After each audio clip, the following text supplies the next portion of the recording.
क्रांतिकारी आदर्शवाद की ओर प्रस्थान करता है।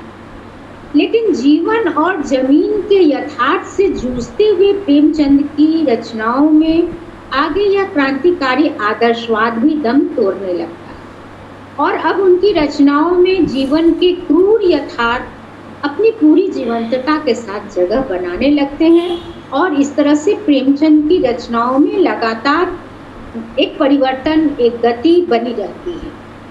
और जब लेखक अपने पूर्वाग्रहों से मुक्त होकर यथार्थ को अपने लेखन का आधार बनाता है, तब वह सबसे जीवंत और कालजयी हो जाता है और इसीलिए प्रेमचंद आज भी हमारे लिए उतना ही प्रासंगिक हो जाता है। प्रेमचंद के समय का जो सबसे बड़ा यथार्थ था वह यह था कि भारत के गरीब और मध्य वर्गीय किसानों की खेती तबाह हो रही थी। सामंती उत्पादन संबंध के कारण उपज बहुत कम थी और जो उपज थी उसका एक बड़ा हिस्सा लगान देने में और सूदखोरों के हिस्से में चला जाता। परिणाम यह होता था कि गरीब किसान तेजी के साथ बरुआ मजदूर बनते थे या शहर के मजदूर बनकर के शहर की ओर पलायन के लिए विवश हो जाते।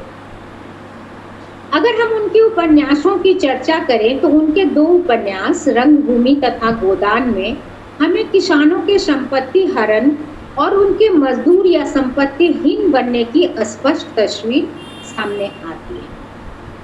रंगभूमि का नायक सूरदास गांधीवादी है।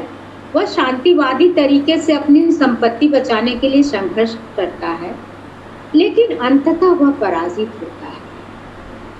तब पूर्वांचल तथा बिहार में स्वामी सहजानंद सरस्वती व राहुल सांकृत्यायन तथा दूसरे किसान नेताओं के नेतृत्व में जमींदारों के खिलाफ लड़ाई उस समय चल रही थी।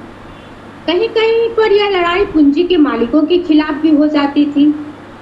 उदाहरण के रूप में गांधी के नेतृत्व में चंपारण में नील उपजाने वाले पूंजी के मालिक या ईख मिल के मालिकों के खिलाफ किसानों और मजदूरों की लड़ाई को हम ले सकते हैं।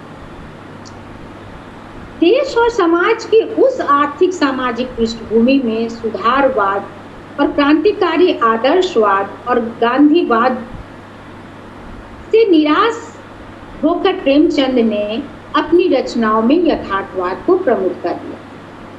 यथार्थवाद के गहरे परतों को भेद कर प्रेमचंद किसानों की स्थिति को समझने और महसूस करने की कोशिश करते हैं।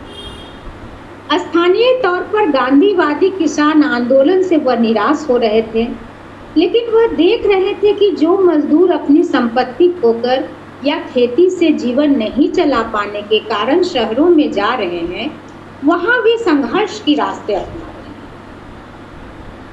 हैं।